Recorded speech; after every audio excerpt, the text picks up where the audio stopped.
인간의 가장 큰 원수는 사탄입니다. 사람을 하나님과 멀어지게 하고 죄에 빠뜨려서 영원한 멸망으로 끌고 가기 때문에 그렇습니다. 그런가 하면 사람에게 있어서 가장 큰 은인은 예수 그리스도십니다. 사단이 갖다 놓은 죄와 죄로 말미암은 저주에서 사람을 풀어주시고 영원한 생명 가운데로 인도하시며 영생을 누릴 수 있도록 하시기 때문에 그렇습니다. 그러므로 사람들은 사탄을 미워하고 사탄이 이 땅에 갖다 놓은 죄에서 멀리해야 합니다. 예수 그리스도를 사랑하고 예수 그리스도께서 이 땅에 가져놓으신 의와 생명의 길을 따라야 합니다. 하나님의 아들이신 그리스도께서 인간으로 이 땅에 오신 이유도 이 땅에 오셔서 십자가를 지고 돌아가신 것도 다 이 죄의 저주에서 인간을 풀어서 구원하시기 위함이고 영원한 저주에서 영원한 생명으로 옮기시기 위해서입니다. 하나님께서 예수 그리스도를 이 땅에 보내주신 목적을 한마디로 말한다면 사단이 갖다 놓은 죄의 저주에서 인간을 해방시키기 위해서라 말할 수 있습니다. 그래서 예수 그리스도의 십자가가 중요한 겁니다. 십자가는 인간의 죄를 대속하는 속죄의 표이기 때문에 그런 것이지요. 히브리서는 예수님을 대제사장과 비교하여 설명합니다. 대제사장은 이스라엘 백성들의 죄를 대신하여 속죄의 제사를 드리는 것이 가장 중요한 역할인 사람입니다. 그래서 예수님과 대제사장을 비교하여 설명하고 있는 것이지요. 오늘 본문도 예수님을 대제사장에 비교하고 있습니다. 특별히 오늘 본문은 그리스도를 멜기세덱의 반차를 따르는 대제사장임을 말씀하고 있습니다. 오늘 본문은 크게 두 부분으로 나뉘어집니다. 1절에서 4절까지는 이 땅의 레위 제사장들의 자격과 직무에 대해서 말하고 5절에서 10절까지는 멜기세덱의 반차를 따르는 큰 대제사장이신 예수 그리스도의 직무에 대해서 말하고 있습니다. 먼저 제가 1절에서 4절까지의 말씀을 다시 한번 읽겠습니다.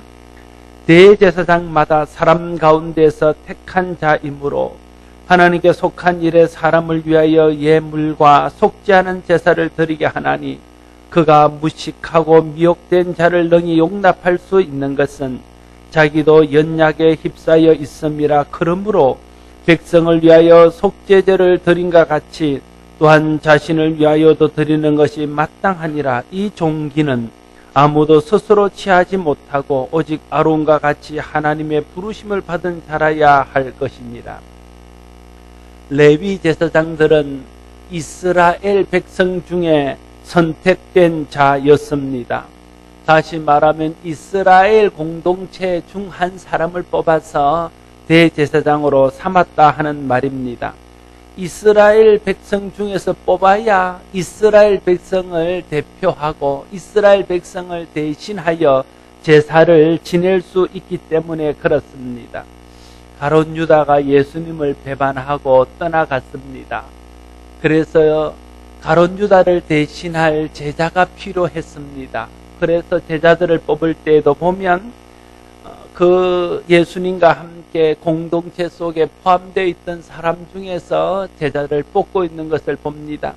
사도행전 1장 21절 22절에 보면 이러함으로 요한의 세례로부터 우리 가운데서 올려져 가신 날까지 주 예수께서 우리 가운데 출입하실 때에 항상 우리와 함께 다니던 사람 중에 하나를 세워 우리와 더불어 예수께서 부활하심을 증언할 사람이 되게 하여야 하리라 말하고 있습니다.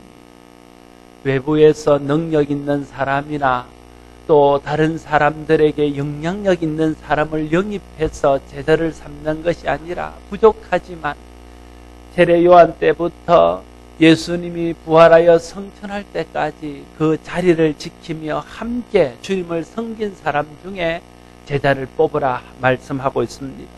초대의 7 집사를 세울 때도 마찬가지였습니다. 사도행전 6장 3절에 보면 형제들아 너희 가운데서 성령과 지혜가 충만하여 칭찬받는 사람 7을 택하라 말하고 있습니다. 그들 가운데서 뽑으라는 것입니다. 그들 가운데서 택하라는 것입니다. 오늘도 교회의 일꾼은 함께 하나님을 섬기며 함께 성실하게 교회를 섬기는 교회 공동체 일원 중에 세워져야 합니다. 좀 부족할지라도 좀 연약할지라도 우리 지체 중에서 하나님의 교회를 섬기는 사람을 세워야 합니다. 하나님께서 원하시는 것은 일을 잘하는 사람이 아닙니다. 큰 성과를 나타내는 것이 아닙니다.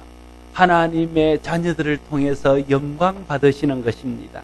그래서 우리 가운데에서 뽑아서 우리 가운데에 함께 일할 사람들을 세워야 하는 것입니다. 하나님께서는 부족할지라도 하나님 교회의 지체들이 하나님을 사랑하고 하나님의 교회를 사랑해서 섬기기를 기뻐하신다는 것입니다. 하나님께서 원하는 사람은 능력 있는 사람, 일 잘하는 사람이 아닙니다. 하나님을 사랑하고 교회를 사랑하는 사람입니다. 함께 하나님을 섬기고 함께 교회를 섬기기를 기꺼워하는 사람들입니다. 그래서 함께 교회를 섬기고 함께 하나님을 섬기는 사람 중에서 지도자를 세우며 교회를 섬길 사람들을 세워야 합니다. 능력 있는 사람, 일 잘하는 사람보다 하나님을 사랑하고 교회와 형제를 사랑하여 하나님께 영광 돌릴 수 있는 저와 여러분들이 되시기를 바랍니다. 그런 사람이 될 때에 하나님이 귀히 쓰시는 일꾼이 될 것입니다. 레위 제사장들은 공동체 사람들을 잘 이해하고 동정할 수 있는 사람 중에 세우라고 말씀하고 있습니다. 대제사장 자신도 연약한 사람이기에 무식하고 미혹된 자들을 이해하고 능히 용납할 수 있다. 이렇게 오늘 본문은 말하고 있습니다. 거의 모든 사람들은 두 개의 잣대를 가지고 살아갑니다. 하나의 잣대는 관용이라는 잣대입니다. 그 잣대는 대부분 자신을 잴 때 사용하거나 자신과 관계 있는 사람들을 잴 때 사용합니다. 또 하나의 잣대는 엄격함이라는 잣대입니다. 이 잣대는 대부분 다른 사람들을 판단하고 다른 사람을 잴 때 사용하는 잣대입니다. 이 두 가지 잣대를 가지고 판단하기 때문에 자기에 대해서는 관대하면서 다른 사람에 대해서는 엄격합니다. 그러나 좋은 일꾼은요, 하나의 잣대를 가지고 재는 사람입니다. 자기를 잴 때 사용하는 그 잣대로 다른 사람도 동일하게 재는 것이 있지요. 다른 사람을 판단하는 그 잣대로 동일하게 자신도 재는 것입니다.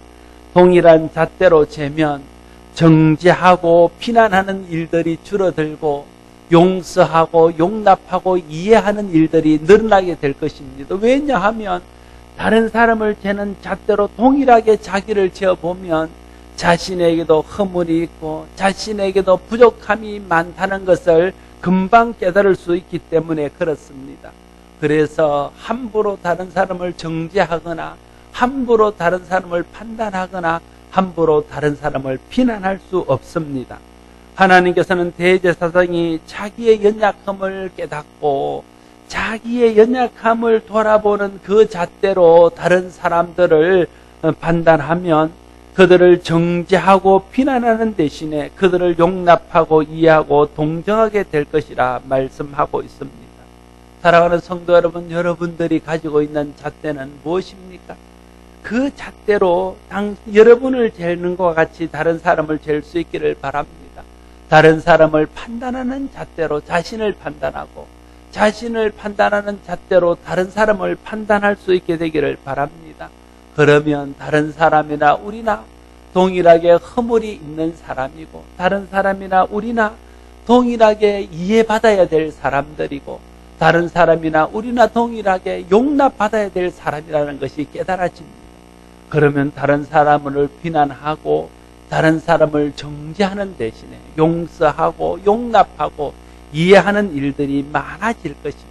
그렇게 되어지면 우리가 하나님의 뜻대로 더욱더 사람들을 잘 섬기는 교회의 일꾼이 될 것입니다. 저와 여러분들이 이런 좋은 교회의 일꾼 되기를 바랍니다. 레위인 제사장들은 백성을 위하여 속죄제를 드리기 전에 자신을 위한 속죄 제사를 드려야 했습니다. 대제사장은 백성을 위하여 속죄제를 드리기 전에 자기도 죄인이기 때문에 자기의 죄를 속하고 그래서 성결하게 된 후에라야 하나님과 백성을 이어주는 통로 역할을 할 수 있게 되었습니다.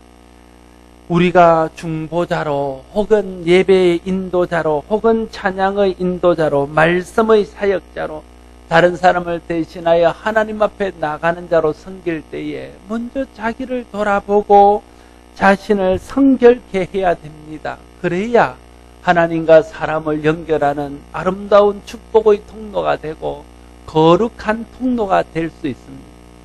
아무리 좋은 수돗물이 있어도요, 관이 낡고 관이 녹슬면 좋은 물을 기대할 수 없습니다. 제가 목소리가 별로 좋지 않은데 아무리 좋은 목소리로 설교를 해도 이 마이크와 스피커 통로가 좋지 않으면요, 찍찍거리고 아름답게 들리지 못합니다. 그런데 통로가 깨끗하고 좋으면요, 정말 모든 일들이 본래 있는 것보다 훨씬 더 좋게 되어질 수 있습니다.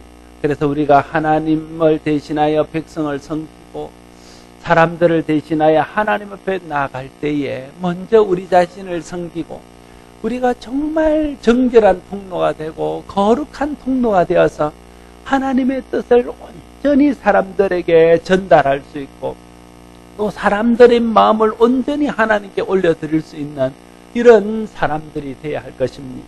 저와 여러분들이 먼저 자기를 살피고 자신을 정결하게 하고 자신을 거룩하게 함으로써 하나님과 사람 사이에서 일할 때에 좋은 통로가 되고 아름다운 통로로 쓰임받는 사람들이 될 수 있기를 바랍니다.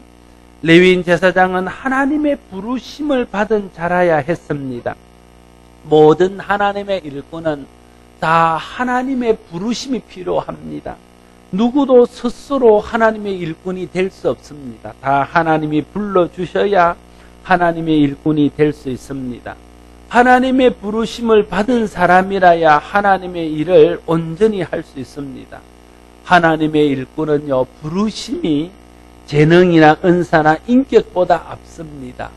재능이 좀 부족해도, 은사가 좀 부족해도, 인격이 좀 떨어져도 하나님의 부르심이 있으면 그 사람은 하나님 교회의 일꾼 될 수 있습니다. 그러나 아무리 인격적으로 훌륭하고 재능이 많고 은사가 많다 할지라도 하나님의 부르심이 없으면 그 사람은 좋은 하나님의 일꾼이나 교회의 일꾼은 될 수 없습니다. 신학교 가기 전에 면접을 볼 때 거의 빠지지 않고 묻는 질문이 있습니다. 당신은 목회자로서의 소명이 있습니다. 하나님으로부터 목회자로 부름받으셨습니까? 이 질문을 항상 하게 돼 있습니다. 소명이라는 말이 부르심이죠. 한글로는 부르심이고 한자로는 소명이고 영어로는 콜링이고 다 같은 뜻이지요. 목회자뿐이겠습니까? 모든 하나님의 일꾼은 다 하나님의 부르심을 받아야 합니다. 사람들이 하나님이 나를 부르셔서 이 자리에 있게 하셨고 하나님이 부르셔서 이 일을 맡기셨다는 소명의식이 없기 때문에 조그마한 어려움이 와도 쉽게 하던 일들을 포기하고 조그마한 난간에 부딪히도 쉽게 사명의 자리에서 떠나는 것입니다. 그러나 정말 하나님이 나를 부르셔서 이 일을 맡기셨고 하나님이 나를 부르셔서 이 자리에 있게 하셨다고 믿는다면 어떻게 쉽게 사명의 자리를 떠나며 어떻게 쉽게 하던 일들을 포기할 수 있겠습니까? 그래서 정말 우리가 충성된 일꾼이 되고 하나님께서 부르신 자리에서 끝까지 일하는 일꾼이 되기를 원하면 먼저 하나님의 부르심을 받아야 하고 하나님께 부름받았다는 확신이 있어야 되는 것입니다. 그래야 사람을 바라보지 않고 부르신 하나님을 바라보고 일하고 사람이 우리를 알아주지 못하고 사람이 우리를 인정하지 못하고 사람이 우리를 무시한다 할지라도 꿋꿋하게 그 자리를 지키며 그 일들을 감당할 수 있게 되어질 것입니다. 하나님께서 어떤 형태로든 우리를 쓰시기 위해서 부르셨습니다. 또한 하나님 우리를 쓰시기 위해서 계속적으로 우리를 부르실 것입니다. 그때 내가 그 부르심을 깨닫고 그 부르심 앞에 믿음으로 응답하는 것이 헌신입니다. 하나님은 그렇게 부르심 앞에 응답하는 헌신자들을 통해서 일하시고 영광 받으십니다. 하나님께서 나를 어떤 일을 위해서 부르셨는지 그 소명을 먼저 그래서 깨닫는 것이 중요합니다. 소명을 깨닫고 소명에 순종하여 헌신하는 사람이 진정한 하나님의 일꾼이 될 수 있습니다. 소명을 깨닫고 소명에 헌신하여 소명대로 일하는 여러분들이 되시기를 바랍니다. 어떻게 우리의 소명을 알 수 있습니까? 어떻게 내가 하나님의 부름받은 사람이라는 것을 알 수 있습니까? 하나님이 우리를 부르시는 때에 보편적으로 사용하는 방법들이 있습니다. 어떤 사람은 마치 사도 바울처럼 특별한 환상과 하나님의 음성으로 부르는 사람이 있기도 합니다. 그러나 대부분의 경우는 하나님께서 쓰시기 위해서 세우신 교회를 통해서 부르는 것이지요. 교회의 집사로, 교회의 권사로, 교회의 장로로, 교회의 찬양대원으로, 또 찬양하는 사람으로, 가르치는 사람으로, 봉사하는 사람으로, 섬기는 사람으로 하나님께서 교회를 통해서 부르십니다. 교회가 임명하는 것은 교회를 세우시고 교회의 머리 대신 그리스도께서 그를 부르시는 것입니다. 그래서 교회가 임명할 때에 이것이 사람이 나를 세운 것이 아니라 교회의 머리 대신 그리스도께서 교회를 통해서 나를 부르셨다는 것에 대한 확신과 믿음이 있어야 된다는 거예요. 그래야 내가 정말 소명을 가진 사람으로 일할 수 있습니다. 그냥 내가 원해서 이 일을 한다고 생각하면 내가 원하지 않을 때 언제든지 그만둘 수 있습니다. 사람들이 나를 세웠다고 생각하면 사람들이 마음에 안 들면 언제든지 그 자리를 떠날 수 있습니다. 그러나 교회의 머리 대신 그리스도께서 하나님이 세우신 이 교회를 섬기기 위해서 나를 부르셨고 나를 그 자리에 있게 하셨다고 생각하면 내가 힘들어도 그 자리를 지키게 되고 사람들이 나를 어떻게 할지라도 그것 때문에 그 자리를 떠나지 않게 되어질 수 있다 하는 것입니다. 또한 하나님께서는 말씀을 통해서 우리를 부르십니다. 하나님의 말씀을 듣다가 또 하나님의 성경을 읽다가 또 하나님의 말씀을 묵상하다가 하나님이 내 마음속에 어떤 사명들을 주시고 어떤 일들을 하라고 부르실 때가 있습니다. 그럴 때에 하나님이 나를 부르시는 줄 알고 믿음으로 순종하는 것이 중요합니다. 기도하다가 하나님의 부르심을 들을 수 있습니다. 찬양하다가 하나님의 부르심을 들을 수 있습니다. 예배하다가 하나님의 부르심을 들을 수 있습니다. 또한 하나님은 믿음의 사람들을 통해서 우리를 부르시기도 합니다. 어떻게 하든지 이런 여러 가지 형태로 하나님 우리를 부르십니다. 특별히 우리 가운데 와 계시는 성령 하나님께서 내 마음속에 감동하시고 내 마음속에 감격하게 하셔서 나를 움직이게 하시고 나를 일하게 하십니다. 그게 성령의 부르심입니다. 믿음의 사람은 성령의 부르심에 민감한 사람입니다. 믿음의 사람은 하나님의 부르심에 대해서 민감한 사람입니다. 나를 부르시는데도 전혀 거기에 대해서 반응하지 않는 사람은 완악한 사람입니다. 하나님이 나를 부르실 때에 그 부르심에 믿음으로 순종하는 사람을 하나님 기뻐하시고 그런 사람을 복되게 하셔서 그런 사람을 통해서 일하는 줄로 믿습니다. 저희 집 아이가 사춘기 때 좀 까칠해져서 불러도 잘 대답을 하지 않을 때가 있었습니다. 여러분의 자녀들도 그리 했을 것입니다. 여러분이 아시는 대로 저는 성품이 좋기 때문에 저는 잘 안 부딪히지만 지 엄마가 좀 까칠하기 때문에 좀 부딪힐 때가 있습니다.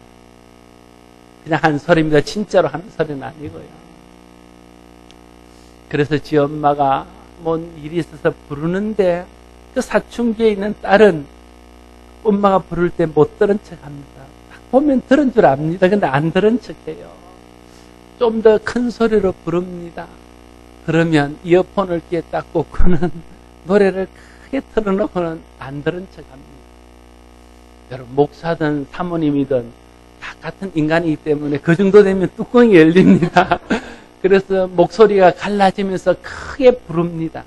그러면 그냥 못 잊겠다는 대답도 안 하고 그냥 이렇게 한번 쳐다봅니다. 왜 부르냐는 것이죠.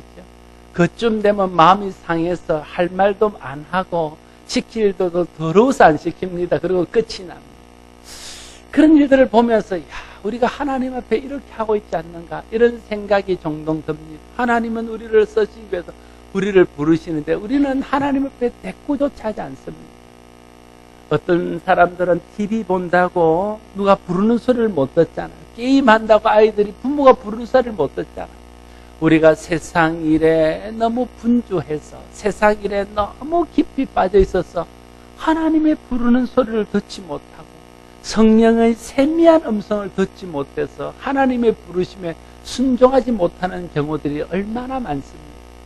그래서 하나님이 우리에게 시키기를 원하시는 일들을 하지 못하고 하나님이 주시는 은혜와 복을 또한 받지 못하는 것입니다. 하나님이 우리를 말씀을 통해서 또 기도 때에 또 여러 가지 방법을 통해서 성령을 통해서 여러분을 부르실 때에 주님의 부르시는 음성에 민감하게 반응하고 순종함으로 하나님께 쓰임받을 뿐 아니라 하나님 주시는 은혜와 복을 받는 저와 여러분 모두가 될 수 있기를 바랍니다. 5절에서 10절까지 말씀은 인간 대제사장과 비교되는 큰 대제사장이신 예수 그리스도에 대해서 말하고 있습니다. 5절에서 10절까지의 말씀을 같이 한번 다시 읽겠습니다. 5절에서 10절까지의 말씀을 읽습니다. 시작.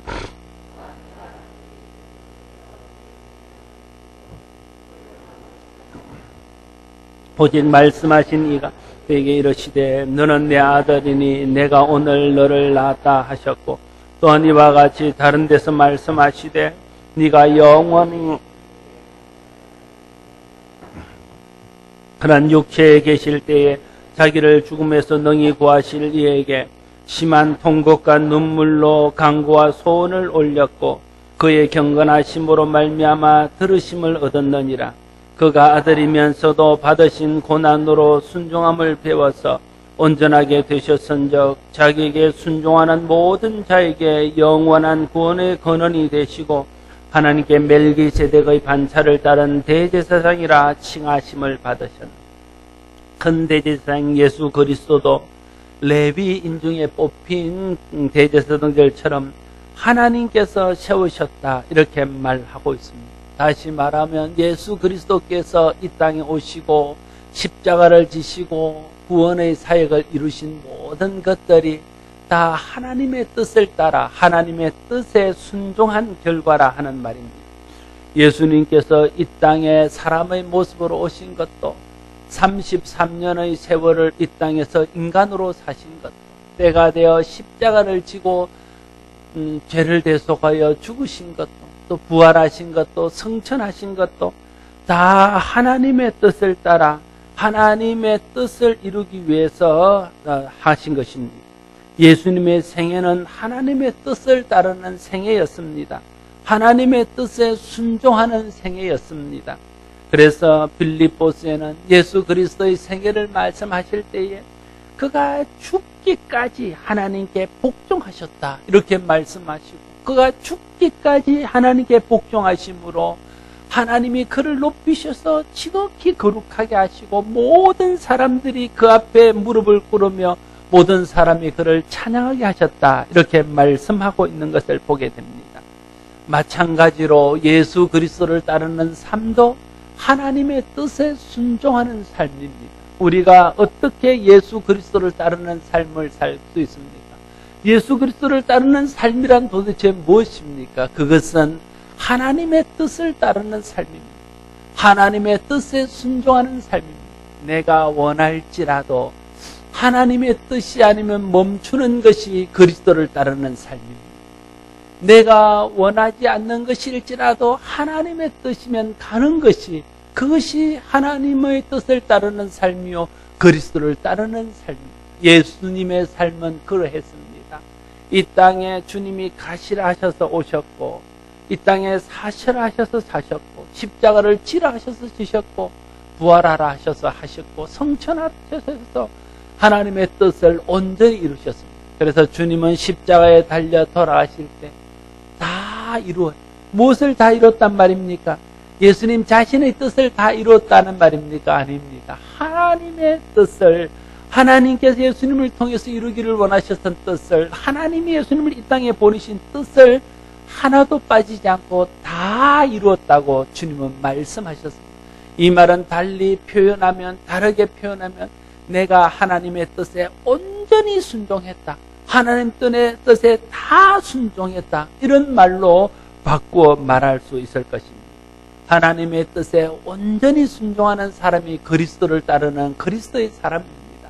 저와 여러분이 하나님의 뜻을 온전히 따름으로써 그리스도를 따르는 그리스도인이 될 수 있기를 바랍니다. 예수 그리스도는 아론의 반차를 따르는 대제사장이 아니라 멜기세덱의 반차를 따르는 대제사장이라고 말하고 있습니다. 반차라는 말은 신분이나 직급이나 풍계에 따른 차례 혹은 서열을 말하는 것입니다. 그래서 반차는 다른 말로 반열이라고도 표현합니다. 역대상 24장에 보면 이 반차가 따라서 일하는 것이 무엇인지 하는 것을 말하고 있습니다. 아론의 아들들을 또 따라서 가문이 나눠졌을 것 아닙니까? 그래서 어느 가문의 아들들은 언제 첫 번째 봉사하고, 두 번째는 어느 가문의 자녀들이 하고, 세 번째는 어느 가문의 제사장이, 이걸 다 서열과 또 이게 순서들을 다 정해서 그 서열대로 그 순서대로 일하게 했습니다. 그것이 반차를 따라 일하는 것이다. 이렇게 표현하고 있습니다. 그런데 예수님은 이런 인간의 반차를 따라 일하지 아니하시고 멜기세덱의 반차를 따르는 대제사장이라 이렇게 말하고 있습니다. 성경에 멜기세덱이라는 인물이 나옵니다. 아주 신비한 인물입니다. 그는 언제 태어나서 어떻게 죽었는지, 그 아버지 어머니가 누구인지 전혀 알 수 없는 그런 신비한 인물입니다. 멜기세덱이라는 말은 의의 왕이란 뜻입니다. 그는 아브라함이 있던 족장시대 때에 예루살렘을 다스렸던 예루살렘의 왕이며 또 제사장이었습니다. 그러나 그는 사람들에 의해서 세워진 그런 왕이나 제사장이 아니라 하나님께서 친히 세우신 왕이요 제사장입니다. 그래서 멜기세덱은 하나님의 제사장을 상징하는 인물이고, 멜기세덱은 오실 그리스도를 예표하는 그런 인물입니다. 그래서 오늘 본문은 예수님은 바로 이 멜기세덱의 반차를 따르는 제사장이 되었다 이렇게 말하고 있습니다. 하나님께서 친히 세우신 영원한 제사장이란 뜻입니다. 예수 그리스도는 인류의 죄를 대속하는 거룩한 속죄의 제사를 위해서 하나님께서 이 땅에 친히 보내시고 친히 세우신 대제사장이십니다. 그래서 인간의 대제사장들이 가지고 있는 한계를 극복하고 자기의 몸을 제물 삼아서 단번에 하나님 앞에 완전한 속죄의 제사를 드림으로 모든 사람의 죄를 온전히 속하여 준 영원한 대제사장이 되셨습니다. 그러므로 이제 누구든지 온전한 속죄의 제물이 되신 예수 그리스도를 믿고 온전한 대제사장이 되신 예수 그리스도께 나아가면 그분의 공로를 덧입고 그분의 의를 덧입어서 죄에서 해방되고 저주 대신에 영원한 생명을 얻는 축복을 누리게 될 것입니다. 우리가 예수를 믿어야 하고 예수 이름으로 하나님 앞에 나가야 되는 이유가 바로 거기에 있습니다. 예수 그리스도는 육체에 계실 때에 자기를 죽음에서 능히 구원하실 이에게 심한 통곡과 눈물로 간구와 소원을 올렸고 그의 경건하심으로 말미암아 들으심을 얻은 하나님의 대제사장이셨다. 이렇게 오늘 본문은 표현하고 있습니다. 예수님께서 언제 자기를 죽음에서 능히 구하실 이에게 심한 통곡과 눈물로 간구와 소원을 올렸습니까? 이건 아마 틀림없이 겟세마네 동산에서 십자가를 앞두고 드린 예수님의 그 기도를 두고 하는 말일 것입니다. 예수님께서는 겟세마네 동산에서 심한 통곡과 기도로 하나님 앞에 자신의 소원을 올려드리며 하나님 앞에 간구의 기도를 드렸습니다. 그리고 그의 경건하심, 그의 진실하심, 그의 신실함으로 말미암아 하나님 앞에 응답을 받았다 이렇게 말하고 있습니다. 그가 받은 응답은 무엇입니까? 예수님의 기도의 응답은 무엇입니까? 예수님의 기도의 응답은 십자가에서의 죽음입니다. 예수님의 십자가는 그런 의미에서 예수님께서 통곡과 눈물로 하나님께 드린 소원과 기도의 응답이라 말할 수 있습니다. 예수님의 소원은 십자가였습니다. 십자가가 하나님의 뜻에 대한 순종이기 때문에 그렇습니다. 예수님의 소원은 하나님의 뜻에 순종하는 것이었습니다. 예수님은 심한 통곡과 간구로 하나님 앞에 기도하고 하나님의 뜻에 순종하여 십자가를 지신 것입니다. 진정한 기도는 자기의 뜻을 하나님께 관철시키는 것이 아닙니다. 진정한 기도는 하나님의 뜻을 깨달아서 하나님의 뜻에 복종하는 것입니다. 예수님께서 겟세마네에서의 기도는 십자가를 지지 않게 해달라고 드린 기도가 아닙니다. 십자가가 하나님의 뜻이라면 순종하게 해달라고 드린 기도입니다. 예수님도 연약한 육신을 지닌 인간의 몸을 가지고 있었기에 십자가를 진다는 것이 얼마나 고통스러운 일이고 십자가를 진다는 것이 얼마나 수치스러운 일인가를 알았습니다. 그래서 육신이 거부하는 거예요. 그래서 하나님 앞에 심한 통곡과 기도로 하나님 앞에 나아가는 하나님, 나의 육신의 연약함을 아십니다.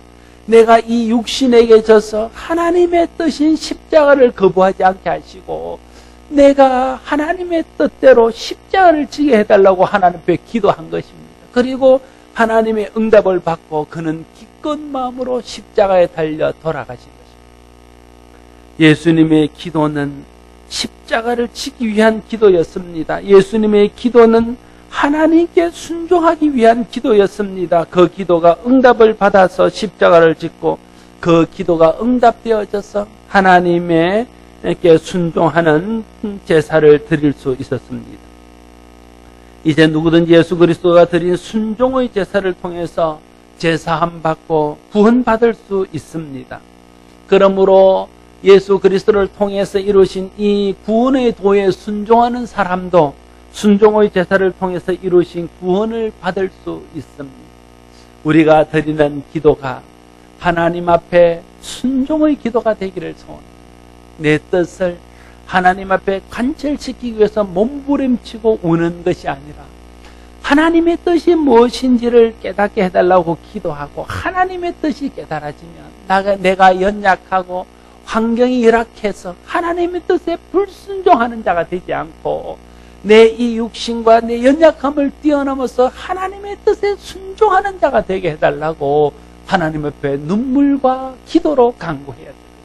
그런 기도가 그의 나라와 의를 구하는 기도입니다. 그런 기도가 하나님의 기뻐하시는 기도입니다. 그런 기도가 하나님의 뜻을 이루며 하나님의 나라를 확장시키는 기도입니다. 그런 기도를 통해서 하나님 영광 받으시고 그런 기도를 통해서 하나님 뜻을 이루시고 그런 기도를 드리는 자를 하나님 복되게 하셔서 구하지 아니하는 모든 것까지 더하여 주시는 복을 누리게 될 것입니다. 저와 여러분의 기도가 바로 그런 기도가 될 수 있기를 바랍니다. 사랑하는 성도 여러분, 예수 그리스도는 아론의 후손들 중에 세우신 대제사장과 구별되는 멜기세덱의 반차를 쫓는 대제사장이셨습니다. 십자가에서 자기 몸을 제물로 제사를 드림으로 하나님의 뜻에 순종하여 인류를 구원하는 온전한 제사를 드리신 참 대제사장이셨습니다. 이제 누구든지 멜기세덱의 반차를 따라 이 땅에 오셔서 모든 사람을 위하여 완벽한 속죄의 제사를 드신 예수 그리스도를 믿고 그분의 공로를 의지하여 하나님 앞에 나아갈 때에 죄 사함 받고 구원받을 수 있습니다. 죄의 저주에서 벗어나서 영생과 영광을 얻을 수 있습니다. 우리 모두가 자기의 몸으로 단번에 속죄의 제사를 드린 예수 그리스도를 믿고 그 의를 드디어 하나님 앞에 나감으로 제사함 받고 영생을 누릴 수 있기를 바랍니다. 뿐만 아니라 하나님의 뜻에 순종하여 순종의 제사를 드림으로 모든 순종하는 사람들의 영원한 구원의 근원이 되신 것을 본받아서 우리도 하나님의 뜻에 순종하여 순종의 복음을 많은 사람들에게 전파함으로 우리가 전하는 복음을 통해서 많은 사람들이 예수 그리스도를 믿고 구원받는 은혜의 자리에 나올 수 있도록 주의 이 거룩한 복음, 예수 그리스도의 몸으로 속죄하신 이 거룩한 속죄의 은혜를 많은 사람들과 나눌 수 있는 복된 성도들 다 될 수 있기를 바랍니다. 기도하겠습니다.